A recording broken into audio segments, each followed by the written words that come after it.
는 비유 시리즈 네 번째 시간입니다. 지난 세 번의 설교는 타자가 예수님을 어떻게 비유했느냐에 대한 설교였어요. 다른 사람이 예수님이 이런 분이다 이렇게 소개를 한 거죠. 지난주에 했던 이야기는 예수님은 하나님의 아들이시다와 그리고 예수님의 몸이 성전이다 이런 말씀을 우리가 비유 시리즈를 통해서 풀이해 왔습니다. 여러분 못 들으신 분들은 우리 교회 유튜브 채널을 통해서 다시 보시기를 바랍니다. 자, 오늘부터는 예수님께서 직접 하신 그런 비유 이야기를 전하도록 하겠습니다. 첫 번째로 씨 뿌리는 자에 대한 비유예요. 오늘 말씀을 읽었죠. 이 비유에 대해서 많은 사람들이 씨 뿌리는 자에 대한 비유 이렇게 알고 있지만 이 비유에 대한 정확한 내용은 이겁니다. 예수님의 씨앗과 우리의 열매예요. 그런 이야기입니다. 그러니까 이제 많은 분들이 이 본문에 대해서 이 씨앗에 대한 내용보다 어디에 초점이 맞춰져 있나요?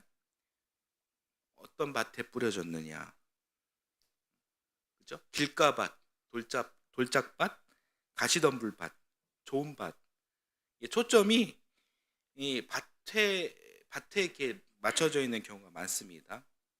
신앙생활하는 우리 마음밭이 참 중요하다라는 측면에서 이야기도 얼마든지 그런 은혜스러운 이야기가 될 수 있지만, 그러나 사실 이 이야기의 포인트는 여러분 밭이 아니라 씨앗이에요. 씨예요. 자, 오늘은 이 포인트로 말씀을 보는 겁니다. 네 가지 유형의 밭이 중심이 아니라 두 가지 유형의 씨앗이 중심이라는 이야기입니다. 어떤 씨는 열매를 맺고 어떤 씨는 열매를 맺지 못한다. 이 씨에 대한 이야기예요. 여기에 초점을 맞추고 제가 설교를 할 거고요. 여러분들은 그렇게 저를 따라와 주시면 되겠습니다. 자, 먼저 이 부분을 한번 여러분 이해를 하셔야 됩니다. 씨앗과 열매 비유 PPT 한번 보여주시겠어요? 자, 씨앗을 뿌리는 사람은 누구냐? 예수님이에요. 그리고 씨앗은 복음, 하나님 나라입니다. 그리고 열매는 우리들입니다. 열매 맺는 사람은 그리스도인이다라는 이야기예요. 여기에 대한 이해를 먼저 하고 가는 겁니다. 씨 뿌리는 사람과 열매 맺는 사람은 여러분 이해가 되시죠? 자명합니다. 자, 여기에서 이 비유에서 중요한 것은 우리가 방금 제가 말씀드린 것처럼 씨앗, 즉 복음, 하나님 나라라는 거예요. 씨앗을 잘 이해를 해야 됩니다. 이 씨앗을 잘 이해하기 위해서는요, 두 가지의 하나님 속성을 여러분 기억하시고 이해하시면 여러분 신앙생활에 도움이 될 겁니다. 하나님의 속성 두 가지가 무엇이냐면, 저를 한번 따라서 해보실까요? 사랑 그리고 자유. 사랑과 자유 두 가지입니다. 복음은 무엇이냐? 너무 어렵게 생각하지 마십시오. 복음은 하나님의 사랑과 자유다. 이렇게 여러분 이해하시면 됩니다. 그러니까 하나님 나라는 무엇이냐? 하나님의 사랑과 자유가 있는 곳이다라는 이야기예요. 여러분 이 두 가지만 잘 기억하셔도 흔들리지 않는 신앙생활을 할 수 있는 겁니다. 비유 시리즈를 지금 하고 있는데 그 이전에 했던 시리즈가 여러분 지혜 시리즈였죠. 지혜 시리즈를 잠깐 복습하면서 방금 이야기했던 하나님의 속성, 사랑과 자유에 대해서 한번 기억을 한번 해보겠습니다. 잠언과 전도서를 가지고 지혜 시리즈를 나눴는데 잠언과 전도서 둘 다 하나님의 지혜를 말하고 있지만 이 책들이 각각 제시한 하나님의 속성은 달랐어요. 잠언은 신실하신 하나님을 이야기했죠. 신실하신 하나님. 봄이 지나면 여름이 오고 여름이 지나면 가을이 오고 가을이 지나면 겨울이 온다. 또 겨울이 지나면 다시 봄이 온다. 이렇게 불변하는 계절의 변화처럼 하나님은 약속을 잘 지키신다. 신실하시다. 이런 이야기였어요. 그러니까 무엇에 대한 신실이었냐면은 아가페에 대한 신실이었습니다. 하나님은 기본적으로 선한 분입니다. 그 선한 그 아가페에 대한 신실입니다. 하나님께서 태초에 천지를 창조하셨는데 어떻게 창조하셨냐면 그 지으신 만물을 보시고 뭐라고 말씀하셨어요? 보시기에 심히 좋았다. 이게 히브리어로 토부예요. 이 토부로 창조하셨어요. 그래서 우리 하나님은 사랑으로 충만하신 분이다. 사랑이 흘러넘치는 분이시다. 라는 거예요. 그래서 잠언은 이 신실하신 하나님의 그 사랑을 이야기해 주는 것이었어요. 그래서 하나님의 첫 번째 속성은 바로 사랑이다. 불변하는 사랑입니다. 이 세상을 사랑하시되 끝까지 사랑하신 예수 그리스도의 끝사랑이다라는 겁니다. 그리고 전도서는 다른 시각으로 하나님을 소개하고 있죠. 전도서는 헛되고 헛되다, 모든 것이 헛되다 이렇게 이야기합니다. 그런데 여기서 헛됨이란 우리 인생의 허무함을 말하는 것이 아니라 우리 인간의 유한성을 이야기한다고 했죠. 인간의 유한성을 말해주면서 궁극적으로는 무엇을 드러내 주었냐? 하나님의 영원성을 드러내 준 것입니다. 하나님이 어떤 분이시냐? 만물을 창조하시고 주관하시는 영원한 분이시다는 거예요. 이 영원하신 분이 누구에 의해서 어떤 힘센 누구에 의해서 좌지우지되고 움직이실까요? 그렇지 않습니다. 그래서 이제 하나님은 그 자유하신 분이다라는 거예요. 하나님의 또 다른 속성이 무엇이냐면 그래서 바로 자유다라는 거예요. 다른 말로 하나님의 주권 이렇게 이야기할 수 있습니다. 그래서 우리가 믿는 하나님을 우리가 어떻게 단순 명료하게 우리가 이해할 수 있느냐? 바로 사랑과 자유 이 두 가지 속성으로 우리 하나님을 우리가 이해할 수 있다는 것입니다. 쉽죠? 자, 오늘 본문의 주인공인 씨앗, 이 씨앗을 여러분 사랑과 자유의 속성을 가진 존재로 그렇게 이해하면 좋을 것 같습니다. 자, 아까 전에 보여주셨던 PPT 다시 보여주시겠어요? 씨앗과 열매 비유. 씨앗을 복음, 하나님 나라라고 이렇게 이야기를 했습니다. 근데 씨앗이 무엇이냐면 하나님의 사랑과 하나님의 자유라는 DNA가 함축된 콩이다 라는 거예요. 이 씨앗이 좋은 밭에 심겨져 싹이 트고 줄기가 솟아나고 나무가 되고 열매를 맺는다면 그 열매는 어떤 열매겠습니까? 그 속성대로 이 사랑과 자유의 열매가 맺어지겠죠? 그 열매의 모습은 어떤 모습일까요? 여러분 한번 상상해 보십시오. 그 열매의 모습은 어떤 모습일까요? 여러분이 어떤 상상을 하셨는지 모르겠지만 여러분 그 상상의 내용들이 바로 하나님 나라라는 거예요. 그게 하나님 나라입니다. 누가복음 17장 20절 21절을 보면은 이 바리새인들이 예수님께 찾아가서 하나님 나라가 무엇입니까? 이렇게 묻는 장면이 나와요. 그러나 이 바리새인들의 질문에는 순수함이 없습니다. 의도가 있습니다.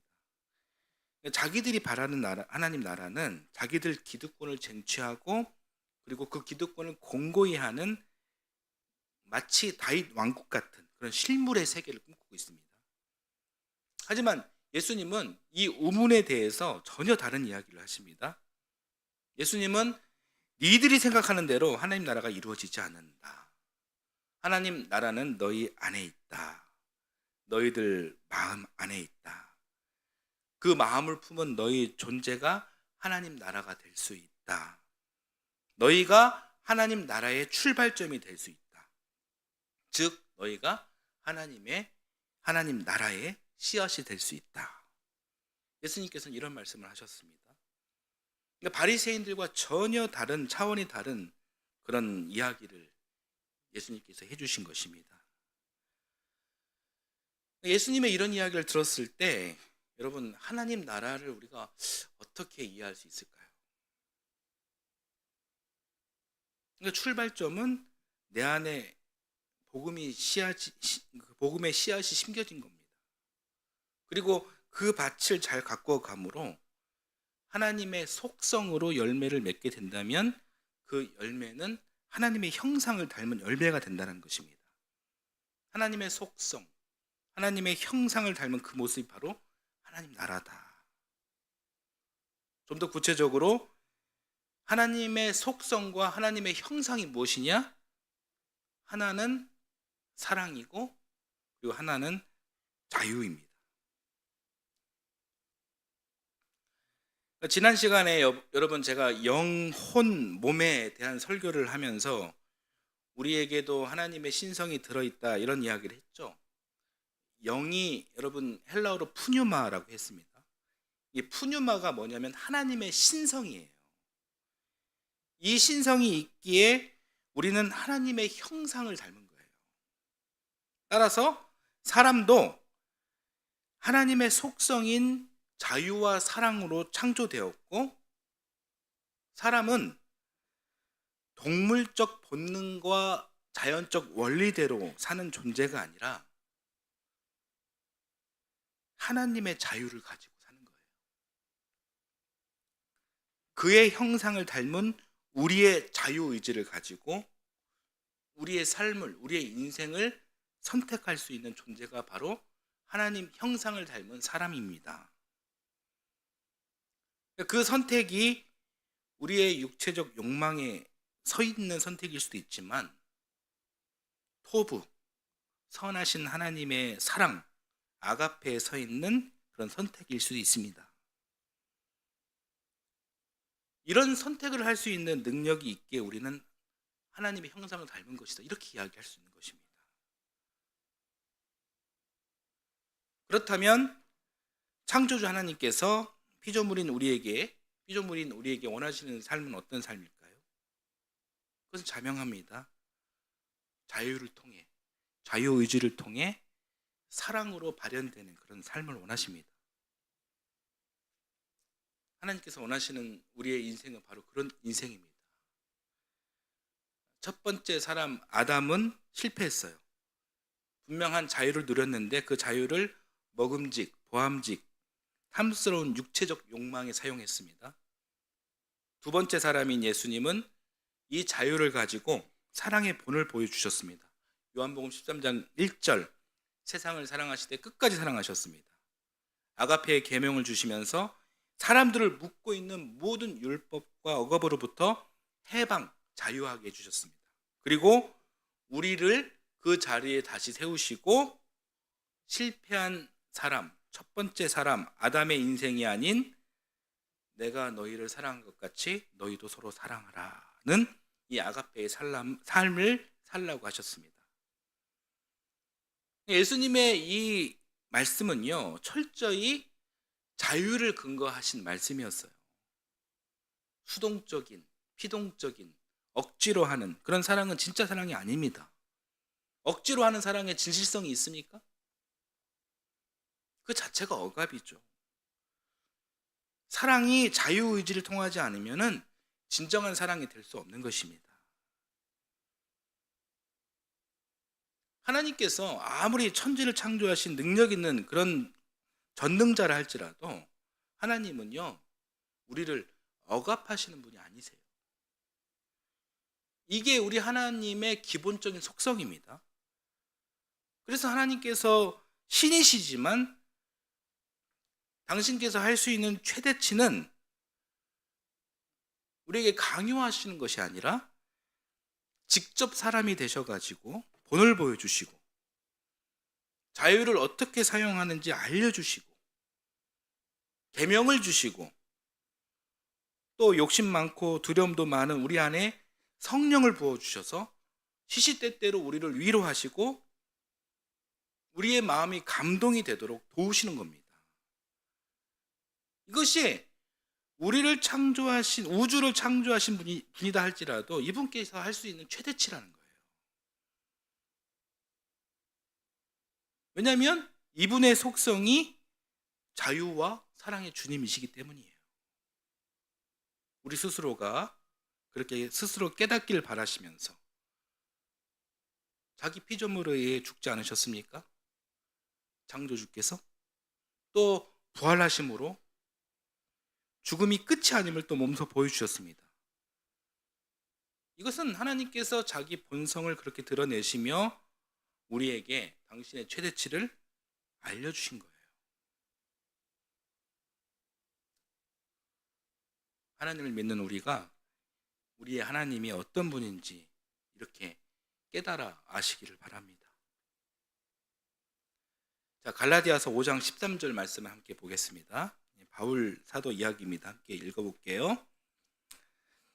형제 자매 여러분, 하나님께서는 여러분을 부르셔서 자유를 누리게 하셨습니다.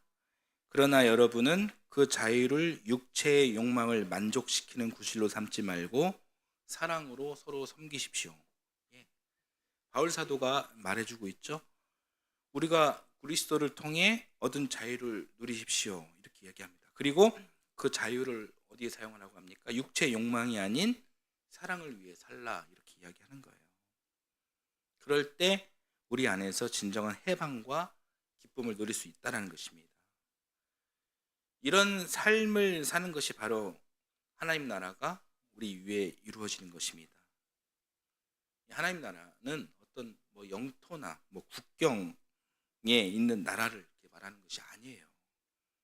유대인들은 끊임없이 하나님 나라 하면 다윗 왕국, 솔로몬 왕국 이런 걸 꿈꾸고 있죠.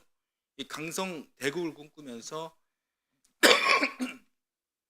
선민으로서 자기들이 이 세상을 통치하는 그 나라를 바라고 있습니다. 그러니 그들에게 메시아는 누굽니까? 다윗이나 솔로몬일 수밖에 없는 거예요. 그러나 예수님은 그런 나라가 하나님이 아니다. 그런 나라는 오지 않는다. 오히려 그런 나라를 비판하고 깨부수셨습니다. 그런 꿈과 이상을 가지고 있는 예루살렘 성전을 예수님께서는 폐기하셨습니다. 하나님 나라는 하나님께서 처음 만드신 세상, 에덴 동산,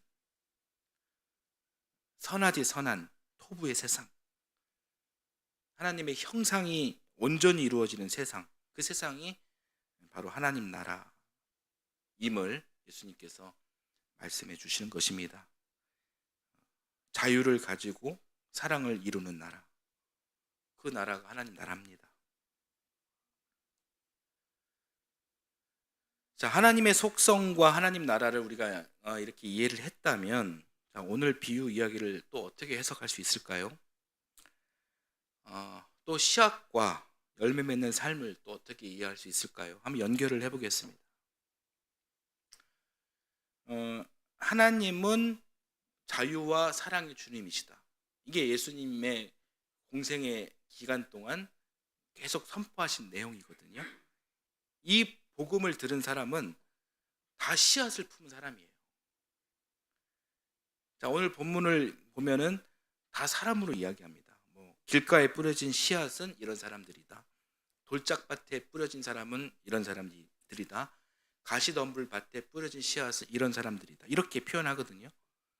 결국 씨앗은 다른 게 아니라 예수님의 복음을 들은 사람들을 일컫습니다. 그러니까 이 사람들이 결국 최종 단계인 열매로 가는 과정을 말해주면서 열매 맺는 사람은 결국 이 하나님의 나라를 위한 자유와 사랑의 삶을 살게 되고 이 사람은 30배, 60배, 100배의 결실과 기쁨이 넘쳐난다는 그런 말씀이에요. 이 이야기가 소위 씨 뿌린 사람의 비유로 알고 있는 씨앗과 열매의 비유 이야기입니다. 그런데 여러분 오늘 본문을 한번 상기해 보십시오. 예수님께서 이렇게 복음을 전파하면서 씨앗을 뿌렸는데 작황은 어떤 것 같습니까? 오늘 본문을 보니까 이 작황이 썩 좋지는 않아요. 자, 15절을 한번 봐볼까요? 본문 15절. 자, 같이 한번 읽어보겠습니다. 길가에 뿌려지는 사람들이란 이런 것이다. 그들에게 말씀이 뿌려질 때에 그들이 말씀을 듣기는 하지만 곧바로 사탄이 와서 그들에게 뿌려진 말씀을 빼앗아간다. 네. 자, 길가에 뿌려진 사람은 어떤 사람일까요? 오늘 네 가지 비유에서 가장 믿음이 적은 사람을 일컫는 비유예요. 예입니다. 그러니까 말씀을 들었어요. 듣기는 했지만 사탄이 와가지고 말씀을 빼앗아 간다. 이 이야기를 들으면 생각나는 사람이 혹시 있습니까? 많은 사람이 있지만 성경 인물 중에서 저는 베드로가 생각이 났습니다. 마가복음에서 나온 인물이기 때문에 한번 마가복음 8장 29절 31절에서 33절을 한번 읽어볼게요. 같이 한번 읽어보겠습니다. 왜 제가 베드로를 생각했는지 여러분도 한번 생각해 보세요. 예수께서 그들에게 말씀하셨다. 그러면 너희는 나를 누구라 하느냐? 베드로가 예수께 대답하였다. 선생님은 그리스도이십니다. 그리고 예수께서는 인자가 반드시 많은 고난을 받고 장로들과 대제사장들과 율법학자들에게 배척을 받아 죽임을 나서 사흘 후에 살아나야 한다는 것을 그들에게 가르치기 시작하였다. 예수께서 드러내놓고 이 말씀을 하시니 베드로가 예수를 바싹 잡아당기고 그에게 항의하였다. 그러나 예수께서는 돌아서서 제자들을 보시고 베드로를 꾸짖어 말씀하셨다. 사탄아, 내 뒤로 물러가라. 너는 하나님의 일을 생각지 않고 사람의 일만 생각하는구나. 제가 왜 베드로가 생각난지 아시겠죠? 네. 그러니까 베드로는 이 하나님 복음을 받아들였죠. 주는 예수님은 당신은 선생님은 그리스도십니다. 이렇게 받아들였어요. 받아들였는데 자기가 생각하는 이 하나님 나라는 예수님께서 그 이후에 선포하신 하나님 나라와 거리가 좀 있었어요. 많았어요. 아까 말씀드렸던 유대인들의 생각과 비슷했던 것 같아요. 베드로가 유대인 출신이에요. 그러니까 베드로는 예수님을 따라가긴 했지만 온전히 따라갔다라기보다는 따라가는 척하고 다른 생각을 했다라는 것입니다. 베드로 같은 사람이, 이 장면에서 나오는 베드로 같은 사람이 길가밭에 있는 사람이다, 이렇게 생각이 되어집니다. 다시 그 본문으로 돌아가 볼게요. 16절 말씀을 또 한번 보겠습니다. 16절 같이 읽겠습니다. 돌짝밭에 뿌려지는 것들이란 이런 사람들이다. 그들은 말씀을 들으면 곧 기쁘게 받아들이기는 하지만 그들 속에 뿌리가 없어 오래 가지는 못하고 그 말씀 때문에 환난이나 박해가 일어나면 곧 걸려 넘어진다. 자, 이 말씀에 해당되는 사람들도 떠오르는 사람들이 있죠? 예, 많아요. 저는 누가 떠올랐냐면은 예수님께서 막 낙에 타고 예루살렘 입성하실 때 그때 막 호산나 호산나 구주 예수님 어서 오소서 이렇게 외친 사람들이 있었잖아요. 종려가지 흔들면서 그렇게 외쳤다가 예수님께서 재판에 넘어가고 십자가 처형을 당하게 되자 자기도 처형받을까 봐 두려워서 오히려 예수님을 공격하고 그 재판에 협력했던 사람들, 군중들 있잖아요. 그 군중들 안에 제자들도 분명히 있어요. 그런 사람들이 복음을 받아 씨앗이 되었지만 뿌리가 없어서 돌짝밭에 죽은 사람들이다, 이렇게 생각이 되어졌습니다. 자, 18절 19절도 한번 보겠습니다. 같이 한번 읽어볼게요. 가시덤불 속에 뿌려지는 것들이란 달리 이런 사람들을 가리키는데 그들은 말씀을 듣기는 하지만 세상의 염려와 재물의 유혹과 그 밖에 다른 일에 욕심이 들어와 말씀을 막아서 열매를 맺지 못한다. 염려와 재물의 유혹, 이것 때문에 열매를 못 맺는다는 거죠. 이런 유형의 사람들도 또 떠오르는 사람들이 있죠. 참 많아요. 생각나는 사람은 부자 청년, 마가복음 10장에 나오는 이 부자 청년이 예수님께 찾아와서 이렇게 질문하죠. 제가 어떻게 하면 영생을 누릴 수 있겠습니까? 묻습니다. 그래서 예수님께서 율법을 다 지켜라 했더니 그 율법 어릴 때부터 제가 다 지켰습니다. 이렇게 이야기합니다. 그래서 예수님이 그러면 너의 재산을 다 팔아서 가난한 사람에게 나눠주고 너는 이제 나를 따르라 고 했더니 이 청년이 근심하며 돌아갔더라 이렇게 나오거든요. 예수님께서 하나님 나라 복음을 이렇게 여기저기 다 이렇게 뿌리셨는데 씨앗된 사람들은 많지만 이게 다 열매를 맺지 못했어요. 뭐 이런 이유로 뭐 저런 이유로 포기하고 떠나가고 배신합니다. 그러니까 예수님을 따른다라는 것이 뭐 쉽지가 않아요. 뭐 이렇게 이런 사람들을 제가 뭐 욕하고 싶지는 않아요. 다 우리 같은 사람들이니까 쉽지가 않아요. 그래서 작황이 썩 좋지가 않습니다. 예수님도 농부의 마음으로 씨를 뿌리셨는데 작황이 썩 좋지 않으니 예수님도 실망하셨을 것 같아요. 내가 만든 피조물들이지만 참 쉽지가 않다 이렇게 속상해 하실 것 같지만 자, 예수님은 이어서 이 말씀도 해주십니다. 20절입니다. 20절을 또 같이 한번 읽어볼게요. 좋은 땅에 뿌려지는 것들이란 이런 사람들이다. 그들은 말씀을 듣고 받아들여서 30배, 60배, 100배의 결실을 맺는다. 자, 누가 이런 사람인 것 같습니까? 우리 한울군이 이런 사람인 것 같습니까? 지수청년? 예, 고개를 끄덕였습니다. 이런 찬송 있죠? 찬양. 예수님이 말씀하시니 바디메오가 눈을 떴다네. 이런 거 불러봤죠? 네. 그러니까 바디메오 같은 사람이 열매 맺는 사람이에요. 그 마가복음에서 그렇게 증언하고 있어요. 처음에는 이 바디메오 거지예요. 거린이에요. 거린인데 눈도 소경이에요. 그런데 예수님을 만나고 나서 그 자리에서 눈을 뜨고 서서 일어나서 뒤도 안 돌아보고 예수님을 따라갑니다. 또 누가 있을까요? 성경의 인물 중에서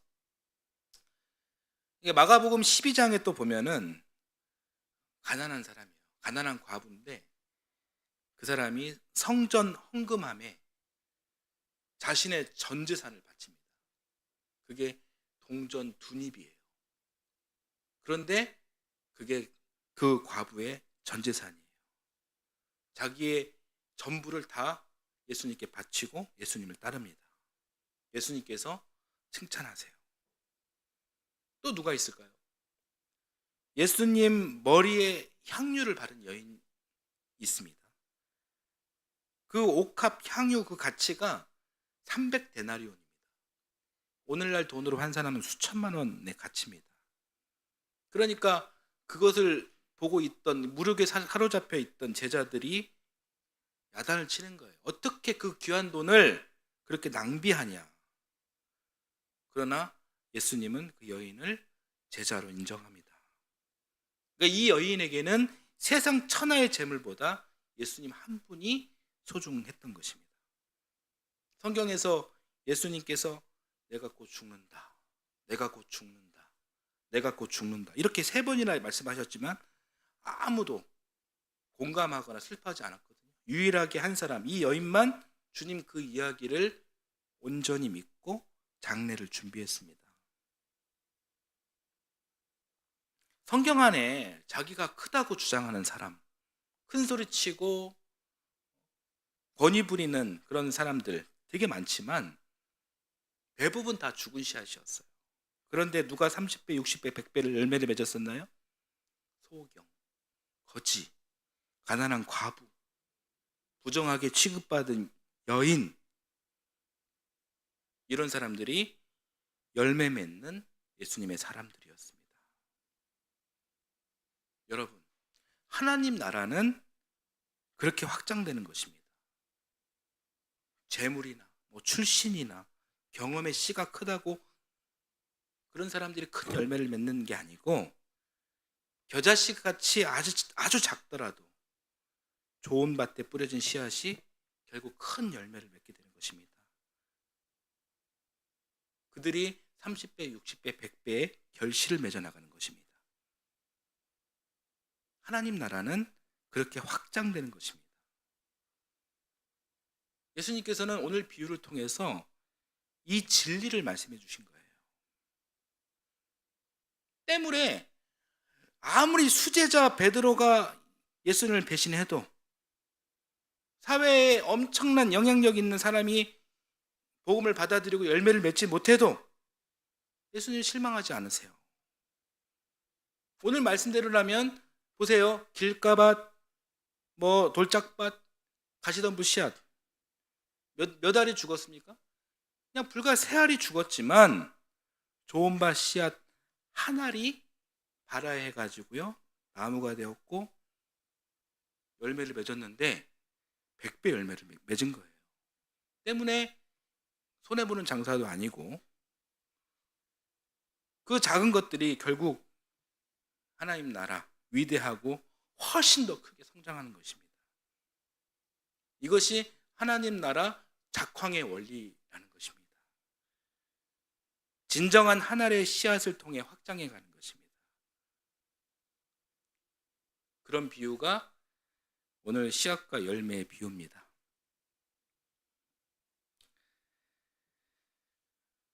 말씀을 좀 정리를 하겠습니다. 여러분 한번 생각해 보세요. 아름다운 그런 오이밭이 있다고 여러분 한번 생각을 해 보십시오. 오이밭이 있습니다.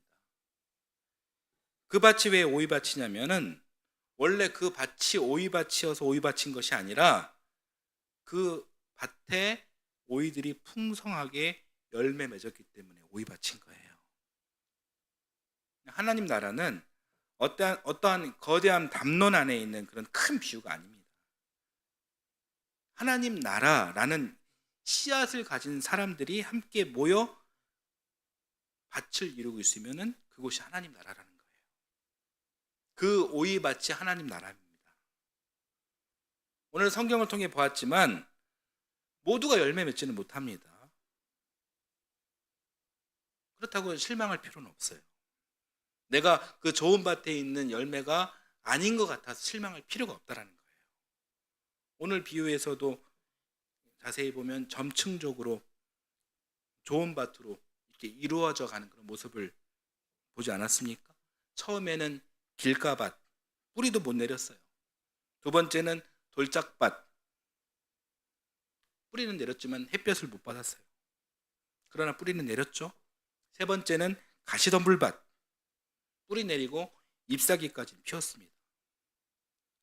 그리고 그 다음 밭, 좋은 밭에서는 그 씨앗이 나무가 되었고 열매를 맺었고 100배의 결실을 맺었습니다. 이 과정은 우리 신앙의 여정을 말해주는 겁니다. 그리고 끝까지 하나님 나라를 신뢰하며 분투하는 한 사람이 있다면 그 한 사람 덕분에 하나님 나라가 확장되는 겁니다. 오이밭이 되는 겁니다. 그러니 혹여 여러분 아직 믿음이 부족해서 내가 열매를 못 맺고 있다 할지라도 실망하지 마십시오. 교회 공동체와 함께하는 신앙의 동지들을 믿고 여러분 힘내시기를 바랍니다. 그리고 궁극적으로 여러분이 좋은 밭에 뿌려진 한 알의 씨앗이 될 수 있도록 간구하시고 또 노력하시길 바랍니다. 그런 우리 안에 사랑과 자유의 하나님 나라가 이루어질 줄 믿습니다. 아멘.